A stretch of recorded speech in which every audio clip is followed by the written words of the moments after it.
Welcome home to St. Anne's. Ooh, fun Gospels today. We want you to know that you're welcome to join us at 10 a.m. on Sundays.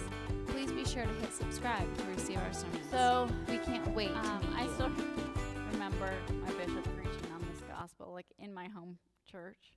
It was when he announced to them that he would not be sending me back to St. John's. And one of the things he said is he was like, you can't have a priest that you raised. Because if we know somebody too well, I'm trying to think. Let's see. Tad. If Tad comes to us, and we all know Tad very, very well, right?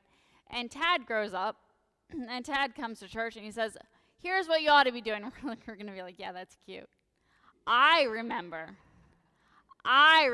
all the things that Tad used to do as a kid. That's what we're going to say.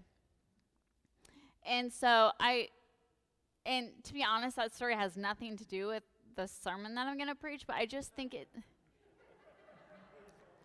nothing. It's just any time I read this gospel again, I just remember my bishop standing up there in the pulpit, looking at them all and saying, you're not getting her back. Because I think that was just always the assumption, right? Like I would come back, I'd be really, really cheap because the church was struggling. And as you all know, I come really, really cheap. And they were like, oh, Maggie will do it. And he was like, Maggie will not do it.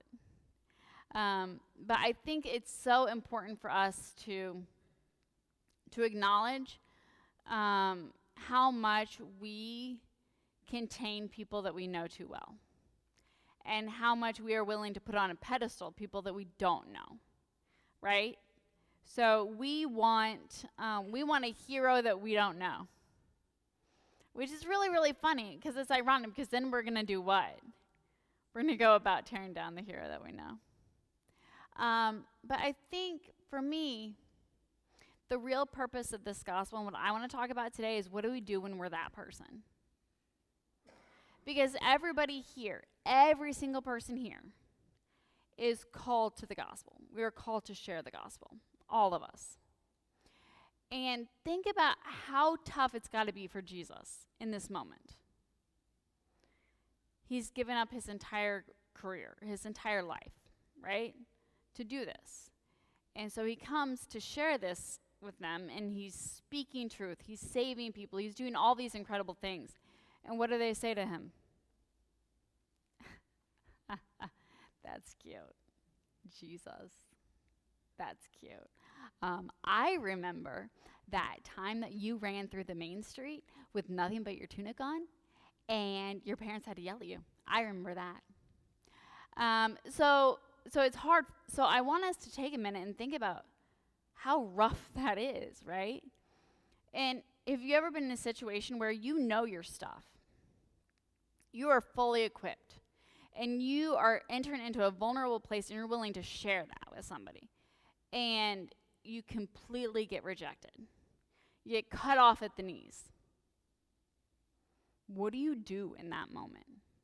Because that's what this is really about. Because Jesus is equipping the disciples to go out and do the work that you and I are called to do, right? We are called to go out and share our story, to share the gospel. And would you believe it? I know this is going to come as a shock, so prepare yourself. Deep breath. The world don't like the gospel. Okay? If you share the gospel as it really truly is, and you share your story as it really truly is, there's going to be somebody who is going to call it out. And they're going to be like, oh, heck no. No, that is not true. And you're like, you are called to be vulnerable. You're called to be loving to the weak and the poor and the oppressed. And they're like, forget the oppressed. Step on the oppressed. Power, right? And you're like, no. And they're like, cut you down at the knees, right? Have you ever been in that situation where you want to speak the truth, but you know how tough it's going to be because you know it's going to be said? I want us to think about that because what we do in that moment is everything. The decision that we make in that moment is everything. Do you continue to do it anyway?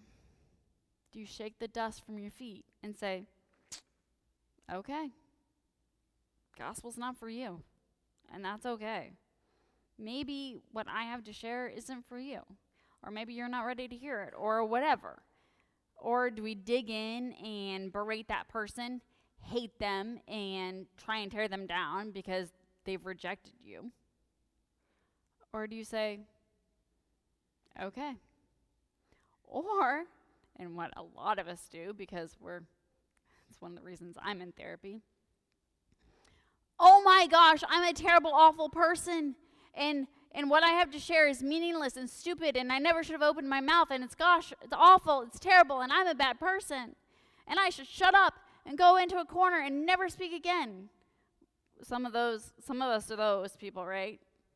We either go into the attack or we go into, oh my gosh, retreat. Which one are you? You know you're one of them. Are you an attack person, dig in person, or are you a retreat person? A guilt, shame person? You're probably one or the other. We all are. But the gospel calls us to be so sure of ourselves and so sure of the gospel that it doesn't matter how other people receive it. It doesn't matter if they do receive it or if they don't, because we're sure of the gospel. And you know I don't cite Paul very often because Paul and Meg don't always get along. Sometimes we do, and sometimes we go like this. But I will say one of the things that I do love about Paul is that Paul is so certain of the gospel's truth that it does not matter if you like Paul or not. That is not Paul's issue. Paul doesn't care. In fact, Paul's like, you know what? I wasn't here for you anyway. I'm here to do my job. I'm here to call the gospel out. I'm here to love everybody. And you're not on board with that? That's okay. I'm leaving anyway. And that is what Jesus calls the disciples to do. And I think Jesus calls that out of his own experience. And that's got to be tough. Because when we've experienced these things, it's really, really hard for us to grow from them and then to share those. So when Jesus shares with the disciples, here's how you are equipped to do ministry. Jesus is doing that out of his own experience. Because that is Jesus' life, right? Jesus' life is to strip everything, to say, you know what? I'm going to go out there with nothing. I'm going to trust this. How hard is it to trust the process? Anyone ever said that to you? Just trust the process. When I was working on my counseling degree, that's what they were always like, you just got to trust the process. And I was like, I do not trust your process. I will not be trusting your process. But we are called in the church to trust God, trust the process. Jesus is called to trust the process, and I think the ultimate is Jesus going back to his hometown and seeing how he is received, because that is the ultimate in tearing you down at the knees, right? Like taking all that wisdom and all that strength that he has and denying it entirely. And that's tough, because how do we come back from that? How do you and I come back from your voice doesn't really matter? My favorite, going back to when I was just getting ordained, the priest at, okay, again, this is going to be the second most shocking thing that I say to you today. Would you believe not everyone accepts female clergy? I know, it's crazy, right? Crazy, right? There are a lot of people who think that women, like, it doesn't count, right? And I'm like, sorry, I have a uterus and I have no problem using my uterus. If that makes you uncomfortable, that's your problem, not mine. But anyway, so he takes me out for coffee. Because the best way to say something really offensive is to prime me with coffee. I will tell you, if you ever want to say something really offensive to me, just take me out for coffee first. And he says, it's not personal. It's not you. I like you as a person. It's not personal. I just don't think that God shows up at women's ordinations. And it's like, you can't get any more personal than that. Yeah, God just ain't going. God has somewhere else to be. Okay. So I can obsess about that, right? And I can say, oh my gosh, I got to fix this guy. I hate this guy. There's this, that, or the other. I can do all those things, right? Or I can say, you know what? That's not my problem. Whether or not I accept this person's belief has nothing to do with me, right? Because I was like, well, here's the deal. Whether or not you believe in female clergy, here we are.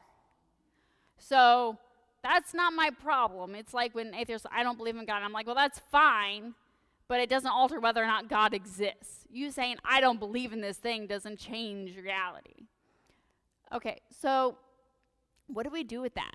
What do we do in those moments when somebody says to us, your voice isn't real? What you have to share, your gospel isn't true. What do we do with that? Do we dig in and try and fix them? Because I'm here to tell you, we ain't going to fix somebody who has a different belief than us. Do we turn on ourselves and say, oh my gosh, what if they're right? What if I'm not valid? What if my story isn't valid? What if I don't have anything to share? What if the gospel I'm proclaiming doesn't matter? Do we do that? And we give it up entirely? Because that can be a lot of our responses, right? Or do we do what Jesus says and be like, shake the dust? We are called to be so secure in our God that we are secure in ourselves, and that is hard to do.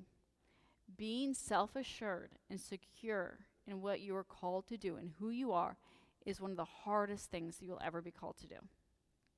But the reality is, Jesus can't do Jesus' work. The disciples can't do the disciples' work.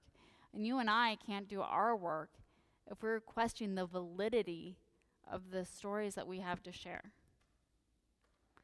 When you are in a moment of asking whether or not this matters, it matters. Your story matters so very much. And if you are in a situation where your story is being discounted and you are being invalidated, that's not your problem. That's not a reflection on your story or whether or not who you are and your gospel is valid. It is a reflection on them. And it's easy to get stuck in that, isn't it? It's easy to be like, well, forget them. But that's not our problem either, because our job isn't to fix everybody. Our job isn't to fix anyone. Good luck fixing yourself, frankly. Our job is to share the gospel. And there are going to be situations in which you find yourself that your gospel is not welcome, that the gospel that you and I preach makes people uncomfortable. Anyone else ever been uncomfortable by the gospel? Anyone else ever wanted to reject the gospel? Because that is the last thing you want to deal with in your life. Absolutely.